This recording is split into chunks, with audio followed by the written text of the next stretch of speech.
Hey, all you rock stars from Washington, D.C. This is the Rock and the Money Podcast, episode 173. It's time to talk about saving, investing, and protecting all those hard-earned monies. We're here to coach you along that path to retirement and financial independence. Hey, I'm Craig, your certified master financial coach. Along with Amanda, you are a corporate in-house lawyer and real estate referral agent. We're grateful that you've joined us. I don't know why I'm laughing. Check us out on Facebook at facebook.com/rockonthemoney or the website at rockonthemoney.com. Hi. Hi. Yeah, I was wondering why you're laughing too. Do you know something I don't? Am I losing my job? Well, you're like all like important and stuff. I'm just this gamer. Yeah. I'm just living in your mom's basement, right? Yeah, living in my mom's basement, driving trucks all day. I kind of peeked in the other day. You were driving something other than a truck, right? Like some kind of bus, maybe? Oh, yeah. I'm just trying to change it up a little bit. Yeah. All these platforms. Oh, an RV. I think it was an RV. Maybe. An RV? I don't know what I was doing. I don't know. They watch me. So all these platforms, including the stocks for Netflix and everything, has gone down because apparently people have lives and they've gotten out of their houses. Yeah. So everything that is viewable has gone down, including live streams on all these platforms. So. Yeah, people aren't able to just sit and live stream while they're sitting at their desk at work without getting into a bunch of trouble. So yeah, apparently. But some of my people do watch at work and then they do get in trouble. So yeah. Hey, we got 4 quick questions. I don't know how quick they are. We'll find out how quick they are. But let's see. Let me throw this one at you since it has to do with a HELOC. That's okay. A bad word, isn't it? Question number 1. So the Hubs and I have made an aggressive goal to go after our credit card debt. Thoughts on paying off the actual high interest credit cards with our low interest HELOC and then hitting that aggressively? Well, so generally, I'm not a fan of the shell game. We've talked about this a number of times before. And that's why I threw you the questions because it's a shell game thing. Yeah, moving things around like that. So a couple of things, like we don't know how high this debt is. We don't know the amount of it. So that might weigh into my decision. So you know me, and my usual response to everything is what? What do I usually say, Craig? Shell game, yes. No, I mean on any question, what's my answer? Oh. It depends, right? It depends. It's lawyer answer. Everything's very fact specific. So the facts that you need to know here to make a educated decision, and what is the amount of the balance? If it's, with something that you can pay off within the year, I'd say leave it alone. Like, don't touch it. I also would need to know what are the interest rates? When you say high versus low, what does that actually mean in terms of numbers? And what does that mean in terms of how much interest you would pay?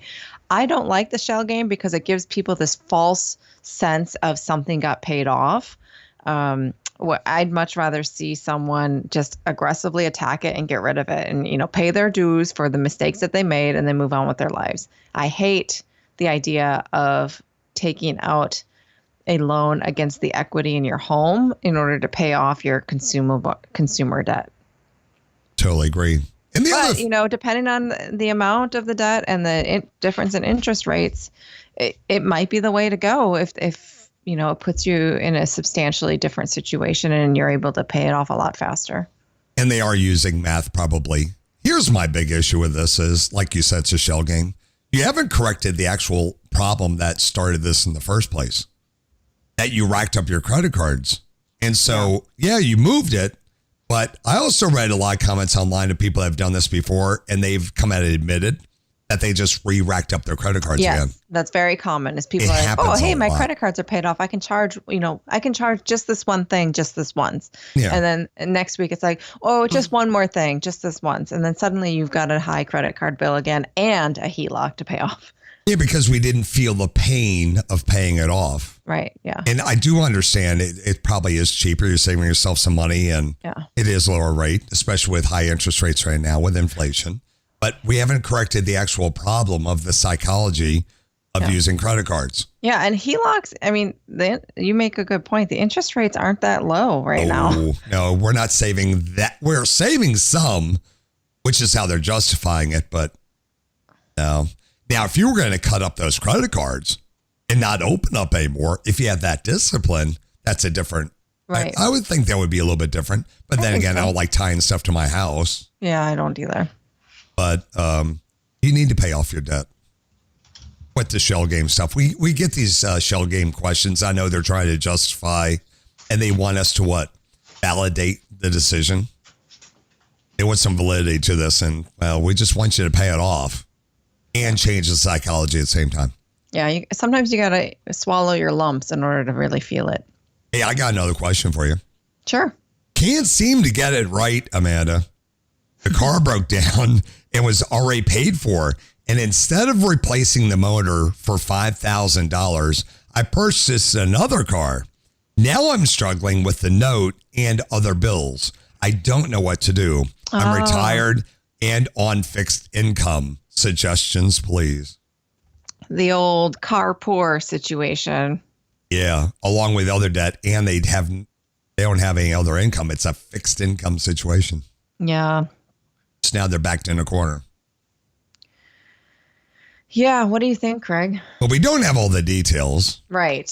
There is a lot of people. I'm not saying this is the situation, but people will have a tendency to use a broken vehicle to justify the purchase of another vehicle. Yeah. They say, well, this one's broke and it's probably going to break again, so I'm just going to get another one. Right. Without the money to pay for the said other one, and they're in retirement, where in that case, you should have been paying everything for cash. In my world, Amanda, when you get to retirement, you don't get loans for anything. Right. Yeah. No more loans. You don't want to be in debt in retirement. The whole reason of retirement is you are self-sufficient. You don't even need life insurance. You don't need anything. You just need a good steak, a good burger every now and then. Yeah. You just need to go buy some groceries and pay your tax bill and your water and electric bills, and that's it. Money is not an issue. You still budget because you don't want to run out. But the whole point of retirement is you have enough money to live on. So this person is retired on fixed income. It could be a pension or something. I'm not, and it is technically, if you have money invested and you're withdrawing a certain percentage, that's kind of fixed income. Yeah. So anyway, bottom line is, I don't know what the vehicle is that they could replace the motor, and then would have been a refurbished motor that would have probably gotten them another 100,000 miles. I don't know. Yeah. I would have fixed the vehicle. Yeah. So, I mean, what's done is done. Right. They're in a new car now, so you got to just move forward. And there's no time for tears over spilt milk, right? So at this point, my suggestion, which is probably what you're going to say, is I know you're retired, but there's a ton of side gigs out there. Yes. And it's time to say, well, what can I do to make some extra money? Because there's a lot of things you do. You may retire, unless you're in a nursing home, you can make money. Yeah. I mean, of course, if you are collecting Social Security, there are certain rules about income there that you just want to be mindful of. But absolutely, that's exactly where I was going to go is, just because you're retired doesn't mean you can't work. I would, when I used to travel all the time, I would go to like Phoenix, and you get on those rental buses to go over to, that's the one airport where they put this stupid rebel thing like 20 million miles away. I don't know why. I know. Yeah. What city? Anyway. I go on for about Phoenix. But it's always these retired people that are driving those buses. Yeah. And and I would talk to them and they would say that they can only work so many hours a week because otherwise they lose a lot of benefits. So it's just something to get them out of the house, make some extra bucks, but they meet that limit. So yeah, you got to watch out for that. Yeah. And, find a job that pays cash tips, right? Oh yeah. There you go. Under the table. I mean, we're not advocating. Not that I'm suggesting anyone commit tax fraud. I'm just saying. Even though everybody does it, we're not advocating cash under the table. Not condoning fraud against the government. Right. No, I'm not going to say it. Okay, so let's take a quick break. Almost went down that road. We're going to take a quick break, and then we'll be back with two more great questions. You listen to Rockin' the Money.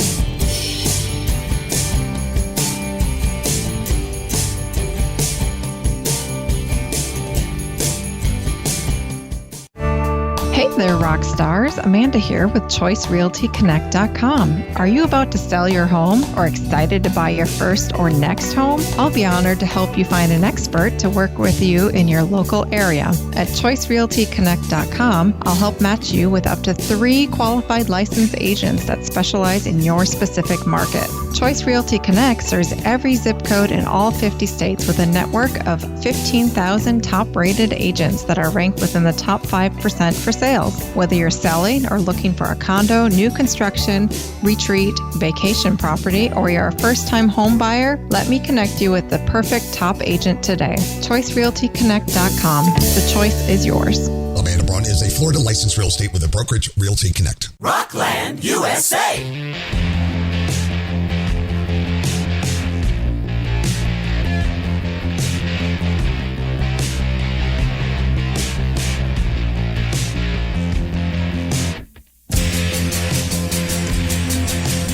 Hey, welcome back to Rockin' the Money with Amanda and her little sidekick, Craig. Check us out on Facebook, facebook.com/Rockin' the Money. And also, I don't know. I'm thinking about doing TikToks. I'll believe it when I see it. You keep promising us all sorts of things that never happen. Well, like I said in the beginning of the stream, everything has changed. People are not consuming live streams, long form video. Everything's short. Yeah. So I could literally take these questions and do a short answer on a lot of these. It's like free content, right? I just take things and just, there's a lot of people that do it and they get a lot of views. So maybe that could help us out with get some more listeners. And we're now in fall. It's post Labor Day. So you're like, yeah, let me see the first one first. Question number 3. Here we go. Oh, this is right up your alley as well. Looking to start a savings account for my young daughter that doesn't charge monthly fees. What are the best options? I'm currently with Chase. Yeah, so I haven't gone shopping for a youth savings account in a long time, so I can't give you specifically a recommendation, but I can tell you the types of things to think about and to search for. Most financial institutions offer accounts for child savings accounts that don't have fees associated. A lot of times it requires you to have an adult account with that same institution. So, you want to see if that's a requirement. But they're called like custodial accounts. Yeah. So basically you're on the same account with them, but it's for the benefit of the minor. But yeah, most institutions offer it. Personally, I would look for an option that's like an online high yield savings account. Those generally have the highest interest rates. And even, I don't pay a monthly fee for my personal savings account online, and I don't have any other accounts with Marcus by Goldman Sachs besides the savings account. There's no monthly fees and there's no minimum balance requirements or anything like that to not have a monthly fee. So those options are out there all over the place. The Chase and like the other big names in the banking industry, Wells Fargo, Bank of America, I would not be surprised if they still are charging monthly fees for savings accounts, which just boggles my mind given the fact that there's so many other options out there that 1, don't charge monthly fees, and 2, pay a higher interest rate. But they get away with it because people are comfortable banking with who they know, right? And they see that building. I think people are still freaked out with the idea of an online bank. They're like, well, where is it at? Yeah. They don't see it. I think that freaks them out. Goldman Sachs is not a nobody, right? That's right. They're not. Yeah. So. And there's Ally. There's a bunch of these guys out there. There's a lot of really, maybe 10 years ago it was a novel idea, but now it's pretty commonplace. And you can use all these ATMs out there. They're on the networks. So. Sometimes, yeah. Sometimes, yeah. Just check them out, the big ones. But yeah, certainly if it's for your daughter, the likelihood that you would need the money on a short-term basis, like immediately is so minuscule. It also makes it more protected from you dipping into your daughter's savings account, right? If it's just slightly harder to get at. And that's what my recommendation would be, is look for an online savings account that keeps it out of sight, out of mind. You contribute to it automatically. There's no monthly fees. You have a higher interest rate. If you're interested, I can certainly get you a referral code that will give you a short-term higher interest rate. Happy to do that. Yeah, another great option, which I did with my son, is you can open up an account with like someone like Schwab, another custodial account, and that instead of that savings, put that into these ETFs and stuff like that. That way, it's still under custodial, but you're still in charge of it. but then they can start investing for the future now by getting that stuff in the stock market. Yep. ETFs, like S&P 500 ETFs. Once you get in there, you just go on there and just buy it, and just every time they get birthday money or whatever they're doing, just keep putting it in there. And I'm telling you, they'll be millionaires later on. If they can wait that long, if they can be patient, if they don't go like buy a car or something. Speaking of which, Amanda, question number 4, stock markets are down. Yeah. We both know that. We both know. Everybody knows. So here's the question. Is it a bad idea to open a Roth IRA right now with the economy the way it is? So this is going to be one of those rare instances when I give you a black and white answer. There you go. No, it's not a bad idea. I don't even need to say it depends this time. Oh, no. No, it's not a bad idea. Open it right now. And personally, I feel like you're getting a bargain if you invest your money into things right now, like these S&P 500 stocks that are down from where they were a year ago, where we expect them to be in another year or so. So, yeah, I mean, I think now's the perfect time to open a Roth IRA. But I think all times are the perfect time to open a Roth IRA. Yeah. Especially right now was a great time to do it. Yeah. What did I text you the other day?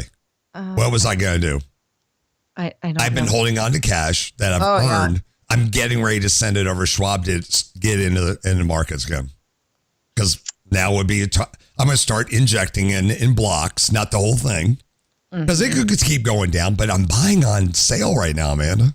Yeah, yeah. Especially those technology companies. Do you really think Apple's going to go out of business? No. They're down.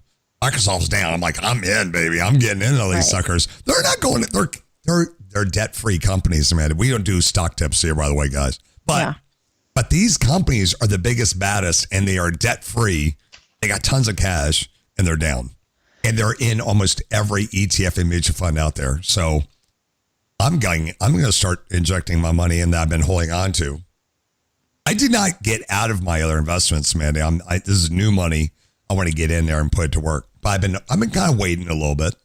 Yeah, and I'm trying to talk you into. I know. Using it differently. I'm really interested in that, though. Okay. I told everybody in my stream.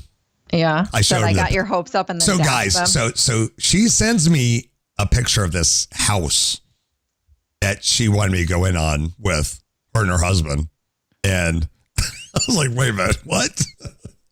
Yeah. And so we're not doing that now. So I got him all excited one day, and then the very next day I'm like, yeah, I decided to pass. I did some more due diligence, and that wasn't the right purchase. Full disclosure, I didn't realize there was more photos to this thing. When I started looking on the outside, on the backside, there was no siding. I was like, I don't know, man.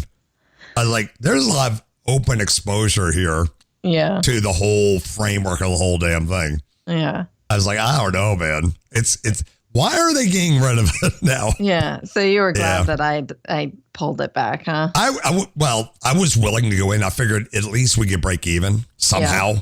But I was afraid of what the unknown is. Why? Because, guys, there was pictures. Like, there was one room where they started spackling and stuff, but other places were to the studs. I'm like, why is some places partially done and others not even touched yet? It was weird. There's something wrong with that place that they bailed on it. Such a weird time for real estate right now. Yeah. It's so weird because it's not really a buyer's market right now, but it's also not a seller's market. It's very bizarre. Yeah.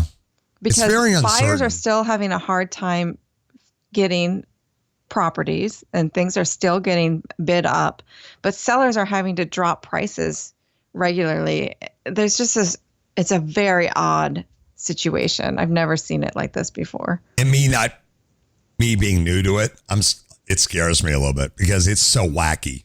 It is wacky right now. And everybody I watch on CB, everybody says it's weird right now. So a lot of people are just holding back like, this is too much. It's usually one or the other. Usually it's a seller's market or a buyer's market. Right now it's like, it's neither. We're definitely in between, and it's weird because you don't know what's going to happen. But yeah, I mean, I'm seeing price drops in every single market right now.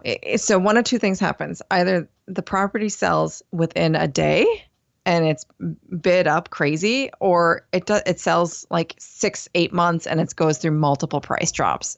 And it doesn't mean that anything's wrong with the property. It's just, it's so weird.